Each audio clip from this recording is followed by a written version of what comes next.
नमस्कार दोस्तों, मेरा नाम पवन कुमार है। आज अपन 12वीं कक्षा के जो पहला अध्याय है मानव भूगोल प्रकृति एवं विषय क्षेत्र उसका अध्ययन करेंगे। जैसे कि हम जानते हैं कि भूगोल सर्वप्रथम भूगोल का पहले एक ही शाखा के रूप में पढ़ते थे, केवल भूगोल, जिसमें पृथ्वी, धरातल आदि उसके बारे का अध्ययन आता था, शामिल था। लेकिन बाद में जैसे जैसे जैसे आधुनिकता बढ़ती गई उसके हिसाब से अभी वर्तमान में स्थिति यह है कि भूगोल के वैसे दो मुख्य पार्ट हो गए हैं। एक तो हो गया है भौतिक भूगोल, ठीक है ना, और दूसरा है मानव भूगोल, ठीक है ना। एक पहला भौतिक भूगोल है और दूसरा मानव भूगोल है। वैसे तो नए वर्गीकरण के अनुसार तो भूगोल के बहुत सारे वर्गीकरण है, लेकिन मुख्य रूप से इनका वर्गीकरण जो भूगोल का है जो दो है, भौतिक भूगोल है और मानव भूगोल।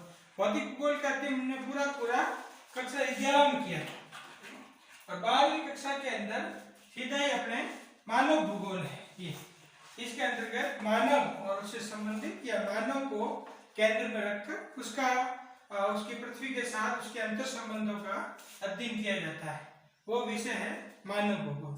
देखिए, आपको विदित है कि मानव भूगोल का अध्ययन अपन इस पर करेंगे और मानव भूगोल में भी पहला टॉपिक है अपना, तो मानव भूगोल है क्या। तो मानव भूगोल में मुख्य रूप से यह है कि मानव भूगोल में मानव को केंद्र में रखते हुए मानव जहाँ रहता है, क्या करता है, क्या क्या क्या खाता है, कैसी उसकी संस्कृति है, ठीक है ना, कहाँ पे वो रहता है, कैसा अधिवास है, कैसा उसका वातावरण है, वो कैसे उसको वातावरण के साथ समायोजन करता है, ये सब चीजें अपन मानव भूगोल में पढ़ेंगे, ठीक है। तो जैसा कि मानव भूगोल है, मानव भूगोल के जो जनक हैं, है ना, जन्मदाता कह सकते हैं आप, वो है जर्मनी के विद्वान फ्रेडरिक रेडजेल। जर्मन विद्वान फ्रेडरिक रेडजेल ने सबसे पहले मानव भूगोल शब्द का प्रयोग किया, ठीक है ना। उन्होंने अपनी पुस्तक एंथ्रोपोज्योग्राफी में इस शब्द का प्रयोग किया था। एंथ्रोपोज्योग्राफी का मतलब मानव भूगोल ही है, ठीक है ना, और इसलिए फ्रेडरिक रेडजेल को मानव भूगोल का जनक माना जाता है, ठीक है। तो उन्होंने कहा भी है कि मानव भूगोल मानव का उसके वातावरण के साथ अंतर संबंधों का अध्ययन है। वो नियतिवाद के समर्थक थे और साथ में उसकी शिष्या जो थी अमेरिका की डॉक्टर एलन चर्चिल सैंपल, उन्होंने भी कहा है कि मानव भूगोल जो है अस्थायी पृथ्वी और चंचल मानव के बीच जो अंतर संबंध की क्रिया है उसे हम मानव भूगोल कहते हैं। जैसे कि मानव भूगोल में है कि मुख्य रूप से इसमें जो 3 तरह के वाद आए हैं। सबसे पहले जो फ्रेडरिक रेडजेल ने दिया था उसको हम कहते हैं कहते हैं निश्चयवाद, ठीक है ना। तो पहला वाद है निश्चयवाद, ठीक है ना। निश्चयवाद के जनक फ्रेडरिक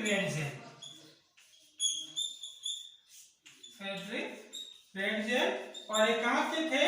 जर्मन विद्वान, जर्मनी के थे, ठीक है ना। निश्चयवाद क्या है? निश्चयवाद में कहा है कि मानव जो है प्रकृति का दास है एक प्रकार से, यानी जो प्रकृति करती है वो मानव को करना पड़ता है, यानी मानव अपने हिसाब से कुछ नहीं कर सकता।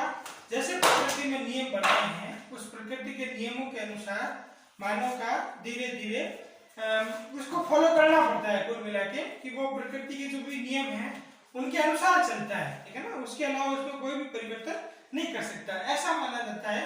फ्रेडरिक रेडजेल जो जर्मन विद्वान हैं, तो इसमें जो है एक शब्द मैं लिख देता हूँ, इसमें प्रकृति सर्वे सर्वा है, इतना सा अपन याद रखें कि इसमें प्रकृति को सर्वे सर्वा माना गया है, ठीक है ना। तो ये जो दिया था वो निश्चयवाद है और जो अपने अमेरिकन विद्वान जो मैंने नाम बताया था पहले भी, कुमारी एलन चर्चिल सैंपल ने भी इस विद्वान का समर्थन किया था, ठीक है ना। उसके बाद जो मानव की बाद में ये हुआ, धीरे धीरे दूसरी संकल्पना आई। वो दूसरी संकल्पना क्या थी देखो, वो उसका नाम था संभववाद, ठीक है ना। आज के समय में देखें तो ये संभववाद की जो प्रक्रिया है अपन ज्यादा काम में लेते हैं। ये उसके जो प्रवर्तक थे जो फ्रांस के थे डॉक्टर विडाल डी ला ब्लास, विडाल डी ला ब्लास, ये महोदय थे और ये थे फ्रांस की, ठीक है ना। इन्होंने कहा है कि नहीं, अब प्रकृति सर्वेसर्वा नहीं है, मानव के पास दिमाग है, मानव बुद्धिमान प्राणी है, तो वो बुद्धिमान होने के नाते वो अपनी इच्छा अनुसार प्रकृति में परिवर्तन कर सकता है। यानी आप मानव बिल्कुल ऐसा नहीं है कि प्रकृति का दास है। अगर प्रकृति का दास होता है तो फिर मानव ने इतनी खोजें कर ली, इतने विज्ञान को आगे बढ़ा लिया, फिर कहाँ तक मानव पहुंच गया है। तो इन्होंने कहा कि प्रकृति सर्वेसर्वा नहीं है, अब वर्तमान में कौन सर्वेसर्वा है? मानव सर्वेसर्वा है, ठीक है ना। तथा मानव अपनी इच्छा अनुसार, इन्होंने शब्द दिया कि मानव अपनी इच्छा अनुसार प्रकृति में परिवर्तन करते हैं। अंटार्कटिका जैसे महाद्वीप में भी मानव जा सकता है, वहां रह सकता है, वहां अनुकूलन कर सकता है, मतलब मरुस्थलीय इलाकों में मानव रहता है हर जगह, ठीक है ना। तो मानव इसलिए इन्होंने मान लिया कि मानव सर्वेसर्वा। कई विद्वानों ने जो फ्रांसीसी थे उन्होंने इनका समर्थन किया भी है। इसके बाद तो ये दो हो गई। जो तीसरी परिकल्पना है वो है नवनियतिवाद, ठीक है ना। नवनियतिवाद या उसको नवनिश्चयवाद भी कहते हैं। अगर अपन अपनी भाषा में कहें तो ये स्टॉप एंड गो है, ठीक है ना, स्टॉप एंड गो, यानी हिंदी के अंदर कहते हैं इसको रुको और जाओ, ठीक है ना। ये संकल्पना है वो दी थी अमेरिकन विद्वान, ठीक है ना, ग्रिफिथ टेलर, अमेरिकन विद्वान ग्रिफिथ टेलर ने ये संकल्पना दी। उन्होंने कहा है, ये कहाँ के थे? ये अमेरिका के थे, ठीक है ना। अमेरिकी विद्वान ने कहा है नहीं, ये नहीं हो सकता कि प्रकृति सर्वेसर्वा, और ये भी नहीं हो सकता कि मानव सर्वेसर्वा हो। जैसे कोई ट्रैफिक पुलिस वाला कांस्टेबल होता है, वो क्या करता है कि इधर इस साइड की गाड़ी को कहता है आप रुको और आप जाओ, ठीक है ना, इस साइड में रोकता है कि आप जाओ। मतलब कहने का मतलब यही है कि ये कह रहा है कि कुछ चीजों में मानव अधिक है, कुछ चीजों में प्रकृति ज्यादा महत्वपूर्ण है। तो अगर दोनों समन्वय रूप से चलेंगे, दोनों एक दूसरे का सहयोग करते हुए चलेंगे, तो धीरे धीरे मानव मतलब अपना जीवन जी सकेगा। ऐसा नहीं है कि भाई मानव अपनी इच्छा अनुसार कर सकता है, और यह भी नहीं है कि प्रकृति मानव के विरुद्ध सारे कार्य कर सकती है। दोनों ही समन्वय रूप से कार्य करते हैं। उनको कहा है नवनिश्चयवाद, ठीक है ना, या नवनिश्चय नीतिवाद। ये जो चीजें हैं वो अमेरिकन विद्वान ग्रिफिथ टेलर ने कही थी। तो मतलब तीनों बात याद रखें, ये आगे भी पूरा विस्तार रूप से आएगा। यानी पहला हमने देखा है निश्चयवाद, ठीक है ना, या नवनिश्चय नीतिवाद। ये जो चीजें हैं वो अमेरिकन विद्वान ग्रिफिथ टेलर ने कही थी। तो मतलब तीनों बात याद रखें, ये आगे भी पूरा विस्तार रूप से आएगा।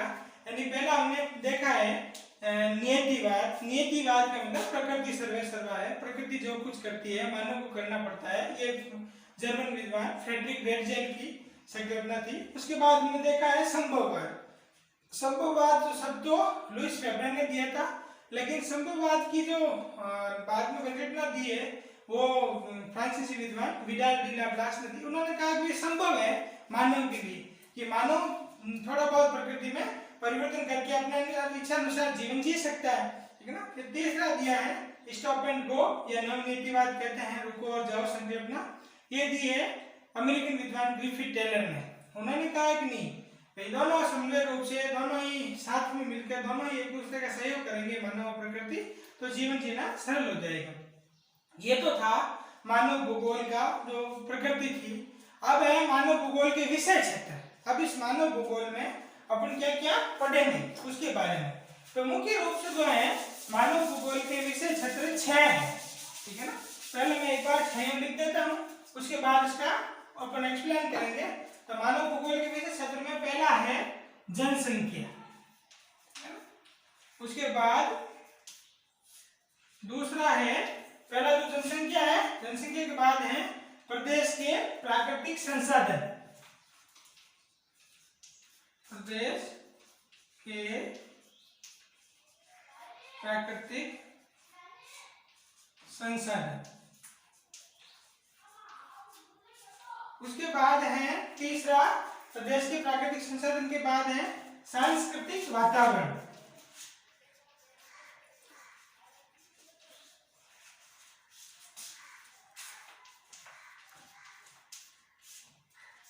चौथा है प्रदेश के प्राकृतिक संसाधन, सांस्कृतिक वातावरण, कालिक अनुक्रम।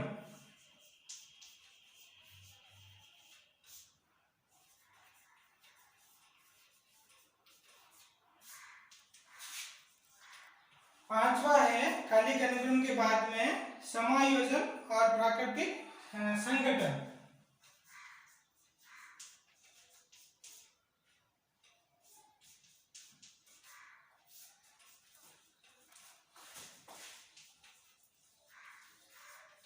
समायोजन व प्राकृतिक संगठन। और जो छठा है अंतिम, वो है अन्य प्रदेशों से संबंध।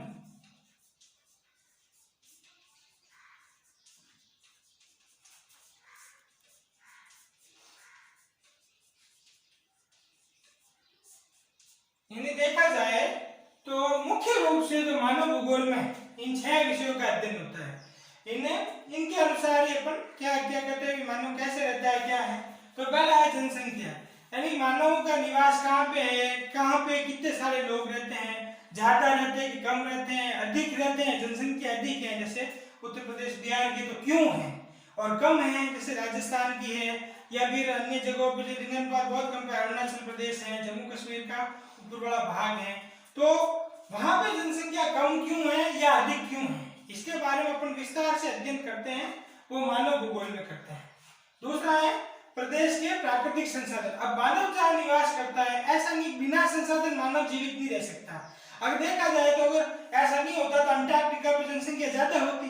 अंटार्कटिका पर कम जनसंख्या क्यों है, ऑस्ट्रेलिया पश्चिमी ऑस्ट्रेलिया में कम जनसंख्या क्यों है, और कई जगहों पे ग्रीनलैंड में देख लो, आप अलास्का में देख लो, जहाँ ऐसे क्षेत्र है वहाँ जनसंख्या बहुत कम पाई जाती है। क्यों? क्योंकि प्राकृतिक संसाधनों का अभाव है। ये हमारे लिए बहुत जरूरी है, जिसमें कोयला, पेट्रोलियम, कई प्रकार के खनिज, ठीक है ना, लोहा मतलब चांदी, सोना, ये सब और खाने लायक पदार्थ है, ये सब संसाधनों में आते हैं।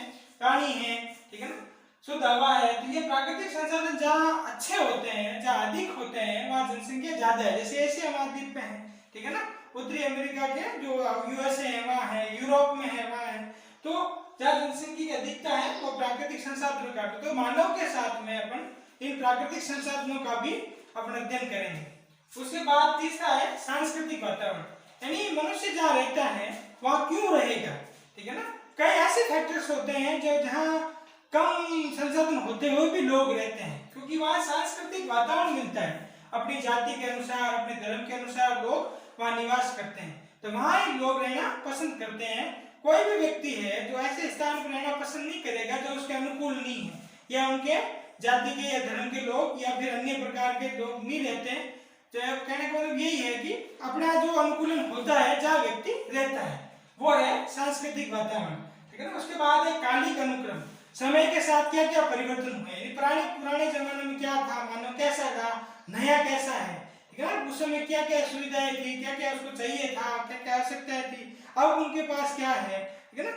ये जो चीजें हैं अपन कालिक अनुक्रम में भी पढ़ेंगे। इसके अंतर्गत पुरातन काल, प्राचीन काल से लेकर कार्बोनिफेरस युग से पहले प्री कैम्ब्रियन काल से लेकर वर्तमान काल तक का पूरा अध्ययन इसके अंतर्गत आएगा, कालिक अनुक्रम के अंतर्गत। फिर है समायोजन व प्राकृतिक संगठन। कई जगह है, आपने देखा होगा, मैंने उदाहरण दिए, ग्रीनलैंड दिया, अलास्का दिया, ठीक है ना। ये उदाहरण ऐसे हैं जहाँ ये समायोजन करके मानव निवास करता है। वहाँ का वातावरण ऐसा नहीं है, नहीं वहाँ कोई प्राकृतिक संसाधन है, तो इस तरह से कठोर वातावरण में भी मानव निवास करता है। राजस्थान के आप चले जाओ, पश्चिमी राजस्थान में, वहाँ बहुत कठोर वातावरण है, बहुत ज्यादा तापमान पाया जाता है, वर्षा होती नहीं, फिर भी मानव रहता है। वो मानव का समायोजन है। और प्राकृतिक संगठन में भी मानव किस प्रकार से अपने प्रकृति के साथ समायोजन करके रहता है, उसका अध्ययन अपन करेंगे।